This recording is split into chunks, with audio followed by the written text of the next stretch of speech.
దళిత న్యాయవాదులపై జడ్జిలపై అనేకమైనటువంటి దాష్టీకాలు చేశారు. జామకాయ కోశాడని అనపర్తిలో ఉరిదీసి చంపారు. మందుల రేటు పెంచారని ప్రశ్నిస్తే ఓంప్రకాష్ అనేవాడిని పొంగనూరులో ఉరిదీసి చంపారు.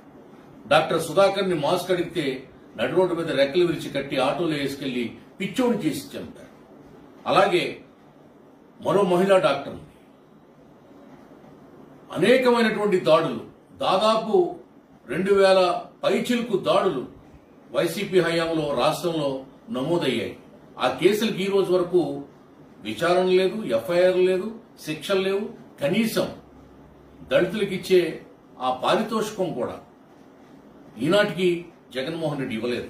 ఎకరం భూమి ఇస్తానన్నాడు, వాళ్ళని జైల్లో పెడతానన్నాడు, ఇంట్లో ఉద్యోగం ఇస్తానన్నాడు, రకరకాలుగా మాయమాటలు చెప్పాడు తప్ప ఏ ఒక్క బాధితుడికి కూడా న్యాయం జరగలేదు జగన్మోహన్ రెడ్డి హయాంలో దళితులకి అని చెప్పి ఈ సందర్భంగా తెలియజేస్తూ, వాళ్ళు అధికారంలో ఉన్న 5 ఏళ్లు దళిత దాడుల్ని యథేచ్ఛగా నిర్వహించి దళితుల్ని అనగదొక్కి ఇప్పుడు పవర్ పోయిన 14 నెలలు కూడా అదే మదంతో వాళ్ళు చెలరేగిపోతున్నారు.